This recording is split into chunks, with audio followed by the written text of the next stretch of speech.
నమస్తే, welcome to our channel SR9 TV Telugu. మన channel subscribe చేయండి, లైక్ చేయండి, షేర్ చేయండి, కామెంట్ చేయండి. Please support me. YSRCP party నాయకులు జగన్మోహన్ రెడ్డి గారు ఒక పిలుపునిచ్చారు ప్రభుత్వానికి వ్యతిరేకంగా. యువత పోర్ అనే కార్యక్రమానికి పిలుపిచ్చారు. జగన్మోహన్ రెడ్డి గారు ఇచ్చిన పిలుపు సక్సెస్ కాదని కూటమి నాయకులు కొంతమంది విమర్శించారు. జగన్మోహన్ రెడ్డి గారు ఇచ్చినటువంటి పిలుపుకు స్పందించి ప్రభుత్వం మీద నిరసన తెలియజేయడానికి చాలామంది రారు. ఈ యొక్క కార్యక్రమం ఫెయిల్ అవుతుందని చాలామంది కూటమి నాయకులు విమర్శించారు. కానీ జగన్మోహన్ రెడ్డి గారు కూడా ఊహించుండరు. వైఎస్ఆర్సీపీ పార్టీ నాయకులు కానీ, కార్యకర్తలు కానీ, అభిమానులు కూడా ఊహించుండరు. అంత సక్సెస్ అయింది. మనం టీవీలో కనుక, వీడియోలు కనుక చూసినట్లయితే కొన్ని సన్నివేశాలు చూసినప్పుడు ఇంత ప్రభుత్వం మీద ఈ స్థాయిలో వ్యతిరేకత ఉందా అనే విధంగా జరిగింది. ఎందుకంటే విద్యార్థుల తల్లిదండ్రులు, విద్యార్థులు, వైఎస్ఆర్సీపీ పార్టీ నాయకులు, కార్యకర్తలు, అభిమానులు వేలాది మంది వచ్చి ఈ యొక్క కార్యక్రమంలో పాల్గొని జగన్మోహన్ రెడ్డి గారు ఇచ్చినటువంటి యువత పోరు కార్యక్రమాన్ని దిగ్విజయం చేశారు. అంటే ఏం చేశారు అంటే ప్రభుత్వము బడ్జెట్లో కేటాయించింది కేవలం 2,600 కోట్లు మాత్రమే కేటాయించారంట. అసలు అవసరమైంది ఎంతంటే 7,100 కోట్లు అవసరం కాగా ఈ బడ్జెట్లో 2,600 కోట్లు మాత్రమే కేటాయించారు. మరి ఫీజు రీయింబర్స్మెంట్ చెల్లించకపోతే విద్యా సంస్థలు, కాలేజ్ యాజమాన్యాలు విద్యార్థులను ఏ విధంగా హెరాస్మెంట్ చేస్తారో, ఏ విధంగా ఇబ్బంది పెడతారో టీసీలు తీసుకునేటప్పుడు మనకు తెలిసిందే. అదే సమయంలో యువత, మరీ ముఖ్యంగా యువత జాబ్ క్యాలెండర్ కోసం ఎదురు చూస్తూ ఉన్నారు. మరి కూటమి ప్రభుత్వము జాబ్ క్యాలెండర్ ఎక్కడా విడుదల చేయలేదు కాబట్టి ఆ యువతలో ఉన్నటువంటి అసహనం కారణంగా జగన్మోహన్ రెడ్డి గారు ఇచ్చినటువంటి పిలుపుకు స్పందించి ప్రభుత్వం మీద వ్యతిరేకంగా ప్రభుత్వానికి నిరసన తెలపడానికి పాల్గొని దిగ్విజయం చేశారు. మరి ముఖ్యంగా ఒకవేళ 20 లక్షల ఉద్యోగాలు ఇవ్వలేని పక్షంలో ప్రతి నెల నిరుద్యోగ భృతి ఇస్తా అన్నారు. ఆ నిరుద్యోగ భృతికి కూడా బడ్జెట్లో ఎక్కడ నిధులు కేటాయించలేదు. మరి ఆటోమేటిక్గా నిరుద్యోగులందరికీ ప్రభుత్వం మీద వ్యతిరేకత ఉంటుంది.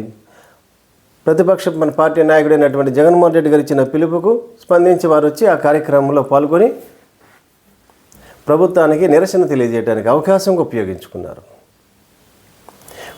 ఒక పక్క విద్యార్థులకు ఫీజు రీయింబర్స్మెంట్ ఇవ్వలేదు, ఒక పక్క జాబ్ క్యాలెండరు రిలీజ్ చేయలేదు, ఒక పక్క నిరుద్యోగ భృతిని నిధులు కేటాయించలేదు.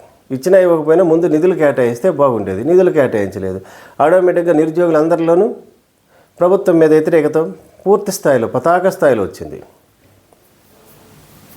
కేవలం కూటమి ప్రభుత్వం అధికారంలోకి వచ్చి 10 నెలలు పూర్తి కాకముందే ఈ యువతలో ఎంత వ్యతిరేకత ఉందంటే ప్రజల్లో ఇంకెంత వ్యతిరేకత ఉంటుంది.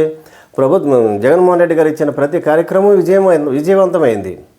అంతకుముందు ఎలక్ట్రిసిటీ బిల్లు మీద పిలుపు ఇచ్చినప్పుడు విజయవంతమైంది. రైతులకు సంఘీభావంగా ధర్నా చేసిన కార్యక్రమం విజయవంతమైంది. అంటే జగన్మోహన్ రెడ్డి గారు ఏ కార్యక్రమానికి పిలుపు ఇచ్చినా జగన్మోహన్ రెడ్డి గారు మేము తోడుగా, మీకు అండగా మేమున్నామని ప్రజలు తెలియజేస్తున్నారు, సంఘీభావం తెలియజేస్తున్నారు. అంటే జగన్మోహన్ రెడ్డి గారికి సంఘీభావం తెలియజేస్తున్నారంటే ప్రభుత్వం మీద వ్యతిరేకత స్పష్టంగా కనిపిస్తుంది. మరి అంత విశేష రాజకీయ అనుభవం ఉన్న చంద్రబాబు నాయుడు గారికి అర్థం కాదని కాదు, ఆయన పూర్తిగా మనకంటే బాగా అర్థమవుతుంది. అందుకని అన్ని సంవత్సరాలు మన ఏ ముఖ్యమంత్రికి రానటువంటి అవకాశం చంద్రబాబు నాయుడు గారికి వచ్చింది. అన్ని సంవత్సరాలు ఒక రాష్ట్రానికి ముఖ్యమంత్రిగా ఉండేటువంటి అవకాశం వచ్చింది. ఆయనకి రాజకీయ అనుభవం ఉంది కాబట్టి ప్రతి సమస్యను తనకు అనుకూలంగా మార్చుకునేటువంటి తెలివితేటలు చంద్రబాబు నాయుడు గారి సొంతం. మరి ప్రభుత్వం మీద ప్రజల్లో ఇంత వ్యతిరేకత వస్తున్నప్పుడు ఆ వ్యతిరేకతను తట్టుకోవడానికి, వ్యతిరేకతను తగ్గించుకోవడానికి చంద్రబాబు నాయుడు గారు తన వంతు కృషి ఎక్కడా చేస్తున్నట్టుగా కనిపించటం లేదు. ప్రభుత్వం చేస్తున్నటువంటి కార్యక్రమాలు ఏ విధంగా ఉన్నాయి?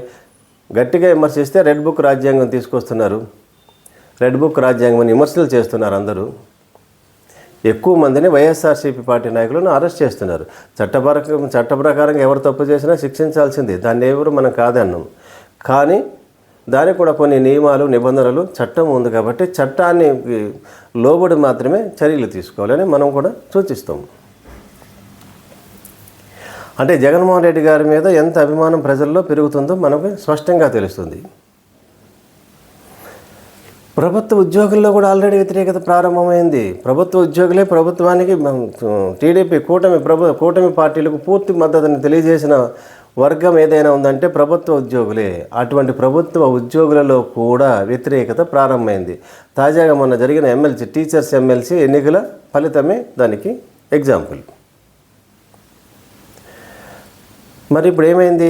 ఈ తెలుగు యువత పోరు పిలుపు సక్సెస్ అవ్వగానే వైఎస్ఆర్సీపీ పార్టీ కార్యకర్తల్లోనూ అభిమానులను ఫుల్ జోష్లో ఉన్నారు. ప్రజల్లో మా నాయకుడి మీద ఎంత అభిమానం ఉంది, ప్రభుత్వం మీద ప్రజల్లో ఎంత వ్యతిరేకత ఉంది అంటే రాబోయే రోజులన్నీ వైఎస్ఆర్సీపీ పార్టీకి మంచి రోజులే అన్న ధైర్యాన్ని ఇచ్చిందన్నమాట ఈ యొక్క కార్యక్రమం. యువత పోర్ అనేది వైఎస్ఆర్సీపీ పార్టీ కార్యకర్తలకు నాయకులకు మంచి జోషిని బలాన్ని ఇచ్చిందని చెప్పొచ్చు. ఇదే విధంగా ప్రభుత్వం మీద అన్ని కార్యక్రమాల మీద చేపట్టినట్లయితే, అంటే కంటిన్యూగా చేయకూడదు, కొంత గ్యాప్ ఇచ్చి చేయాలి. ప్రభుత్వానికి కూడా కొంత సమయం ఇవ్వాలి.